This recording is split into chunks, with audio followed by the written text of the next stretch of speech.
এর মধ্যে ওইটারও একটা আমরা দাবি। তাহলে মুখ্য আমরা দাবির মধ্যে 1 নম্বর দাবি হলো জলের সমস্যা, আমাদের পানীয় জলের সমস্যা।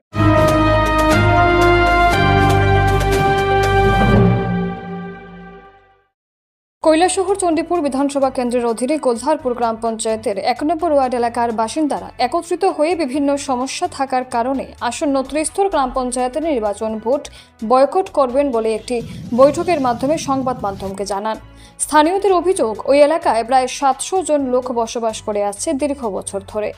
রাস্তার অবস্থা বেহাল, গর্ভবতী মহিলাদের কিংবা বয়স্ক লোকেদের হাসপাতালে নিয়ে যাওয়া এক প্রকার দুষ্কর হয়ে দাঁড়ায়। রয়েছে ওই এলাকায় পানীয় জলের বিরাট সমস্যা। পাশাপাশি DWS দপ্তর থেকে ওই এলাকায় পানীয় জল সরবরাহ করা হলেও তা পর্যাপ্ত নয়। একটি ওয়াটার পাম্প মেশিন ওই এলাকায় স্থাপন করা হলেও কোনো এক অজ্ঞাত কারণে আজ পর্যন্ত তা চালু করা হয়নি। পাশাপাশি ওই এলাকায় একটি সেতু রয়েছে যা গোলধারপুর এবং পাখিরবাদা বাসিন্দারা সহজেই যাতায়াত করতে পারে, সেটারও বেহাল অবস্থা। এলাকাবাসীরা নিজেরাই সেই সেতুটি মেরামত করে। স্থানীয়রা মৌখিকভাবে এবং লিখিতভাবে স্থানীয় গ্রাম পঞ্চায়েতকে জানানোর পরও কাজের কাজ কিছুই হয়নি। উক্ত বিষয় নিয়ে ওই এলাকায় মঙ্গলবার সকালবেলা একটি বৈঠক অনুষ্ঠিত হয়। উক্ত বৈঠকে এলাকাবাসীদের পাশাপাশি সমস্ত রাজনৈতিক দলের কার্যকর্তারা উপস্থিত ছিলেন। উক্ত বৈঠকে সিদ্ধান্ত হয়, যদি আসন্ন ত্রিস্তর গ্রাম পঞ্চায়েত নির্বাচনের পূর্বে তাদের সমস্যাগুলি সমাধান না হয় তাহলে তারা ভোট বয়কট করবে।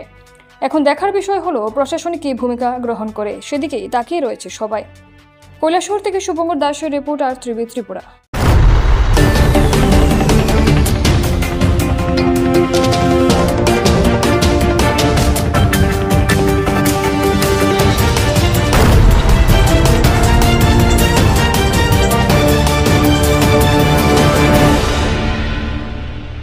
জলের সমস্যাটা আজকে 5 ফুট জলের সমস্যাটা মেশিনটা বসানো হয়েছে, মেশিন কোনো স্টার্ট হয় নাই। আমরা গাড়ির জল সপ্তাহে 1 দিন পাই বা 2 দিন পাই, দেয় এসা নাই। আর রাস্তা পিচ নাই, স্টেশনের মধ্যে আমরা হাঁটাহাঁটি করতে পারি না, গাড়িগুলো চলতে পারি না। অনেক মেলিকে অনেক সমস্যা, চোলা জল খাইতে হয়। আমরা ওয়ার্ডে প্রায় 100 পরিবার লোক আছে এই ওয়ার্ডে।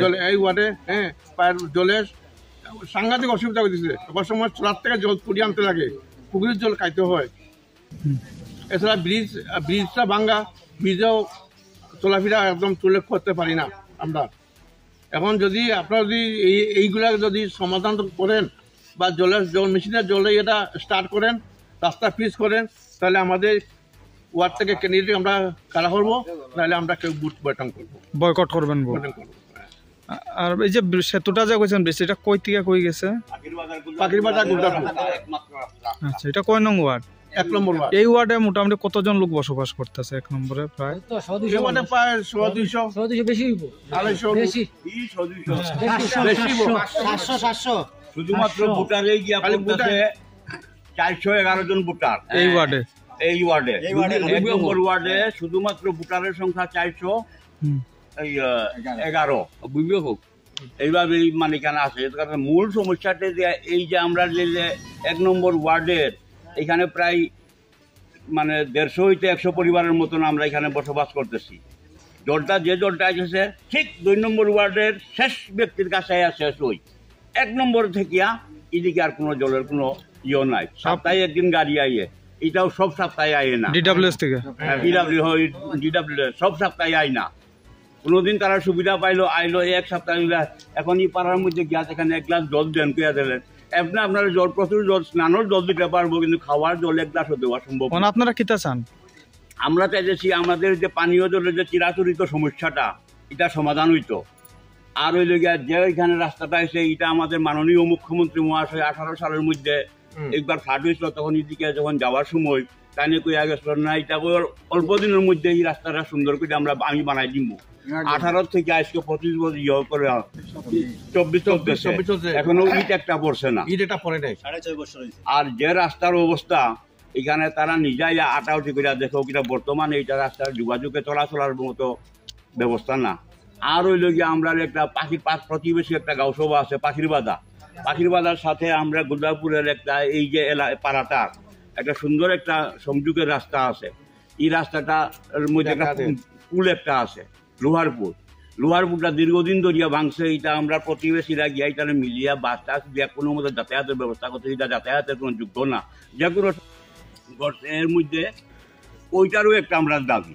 তাহলে মুখ্য আমরা দাবির মধ্যে 1 নম্বর দাবি হলো জলের সমস্যা, আমাদের পানীয় জলের সমস্যা, 2 নম্বর রাস্তা, 2 নম্বর রাস্তা, 3 নম্বর নম্বরে এই ব্রিজের ব্যবস্থাটা, আর কারেন্টের ব্যবস্থাটা যদি সবারই আছে, এটা নতুন করে করতে পারতেছি না। আচ্ছা, যদি এই ব্যবস্থাগুলো যদি আমাদের যে সঠিকভাবে পরিপূর্ণ না হয়, তাহলে পরবর্তী যে নির্বাচন হইতেছে, গাঁওসভা নির্বাচন যে হইতেছে, এই নির্বাচনে আমরা ভোট দেওয়া বা না দেওয়ার ব্যাপারটা আমাদের বইয়া চিন্তা করতে হইব। কারণ ভোট তো অনবরত দেওয়া যাইতেছি, দেওয়ার পর তো ভোট দেওয়ার বিনিময়ে তো আমরা কিছু তো পাইতাম, এই পাওয়ার থেকে আমরা বঞ্চিত। যার কারণে আমরা বিবেচনা করবো যে পরবর্তী যে পঞ্চায়েত নির্বাচন আমরা কি করি বা না করি। নমস্কার, অতটুকুই। এটাই নমস্কার। আপনাদের কি সমস্যা, মূলত কেন আজ একটা একত্রিত সবাই হয়েছেন? আমরা প্রথম হইল কি রাস্তার সমস্যা। আমরা আজকে হসপিটাল যাইতে হইলে এই এই এসপি রোড দিয়ে আমরা হসপিটাল যাইতে হয়। যাওয়ার ক্ষেত্রে যে কোনো একটা রোগী লইয়া গেলে আধা রাস্তাত মারা দেওয়ার উপক্রম, এইরকম রাস্তাত গর্ত হয়েছে। আজকে 20 বছর 30 বছর 40 বছর যাবত এক কোদাল মাটি দেয় না রাস্তাত, গেল এক কারণ। দ্বিতীয় একটা ব্রিজ ভাঙ্গিয়া সাইনবোর্ড সব শেষ, ভাঙ্গিয়া পড়ছে, আওয়াজ যাওয়ার কোনো ইয়ে নাই। বর্তমানে পাবলিক বাস দিয়া আওয়াজ যাতায়াত করে, কিন্তু আমরা ব্রিজের কোনো একটা উল্লেখ নাই। এটা কয় নং ওয়ার্ড? এটা 1 নম্বর ওয়ার্ড। আর কি সমস্যা? আর সমস্যা হলো কারেন্টের সমস্যা। সব দিকে 3 ফেজর 2 ফেজর লাইন আছে, আমরা এখানে 2 ফেজর লাইন আছে, কিন্তু দেখো গিয়া দুটা লাইন চলে। এটা জলের সমস্যা। জল তো আমরা নদীর জল খাইয়ার, 1 নম্বর সমস্যা হলো জলের, আমরা নদীর জল খাইয়ার। এরপরে সপ্তাহ একদিন দিল গাড়িয়ে জল, সপ্তাহ একদিন দিল গাড়িয়ে। একটা ওয়ার্ডের মধ্যে 600 পরিবার আছে, 100 পরিবারে এক গাড়ি জলে কি 100 পরিবারে হয়? আপনারা কি স্থানীয় গ্রাম পঞ্চায়েতে জানাইছিলেন? জানাইছি, আমরা ডেপুটেশনও দিছি। কি কইছে? তো দিচ্ছি দিরাম। এখন আপনারা কি চান? এখন আমরা চাই আমরা জল, রাস্তা এবং ব্রিজ এবং কারেন্ট, আমরা 4টা দাবি লই আমরা খাড়া হয়েছি। মেইন হইল আমরা জল খাইয়া যে মানুষ জীবন যাপন করে, এই জলের মধ্যেই আমরা বঞ্চিত করিয়া তারা রাখছে। এখানে মেশিন বোয়ানি হয়েছে, লগর মেশিন সবটি চালু হয়েছে, এই মেশিনটা চালু হয় না। কোন পঞ্চায়েত এটা? এটা গুলদারপুর পঞ্চায়েত। আচ্ছা, আপনি স্থানীয়? হ্যাঁ, আমি স্থানীয়, আমি গুলদারপুর। নাম? সুমন ধর।